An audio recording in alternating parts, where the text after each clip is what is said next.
How to delete a ChatGPT account step by step. Let's jump right into the steps. First, you want to go ahead and open any of the browser. I'm using Safari here. Go to the search bar and search for OpenAI. Open the very first official link of OpenAI, then tap on menu that is on the top right corner. Tap on login. After that, enter your email address and password, then log in to OpenAI. There are two options. One is ChatGPT and API. Tap on API. Now here you want to tap on two horizontal lines on the top right corner, then scroll down. On the very bottom you can see help. You want to tap on help. As you do that, you will enter to the screen where in the middle you can see messages. Tap on it. Then tap on send us a message.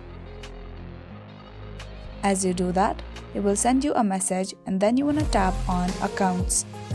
After some time you can get a reply and then here you want to tap on delete my account. You have to keep in mind that this process might take you a whole week, so you have to be ready for that. You just want to type yes, delete my account, and after it is sent some messages, you read that and reply as following. So that is how you can delete a ChatGPT account. I really hope this video helped you out. Thank you so much for watching till the very end.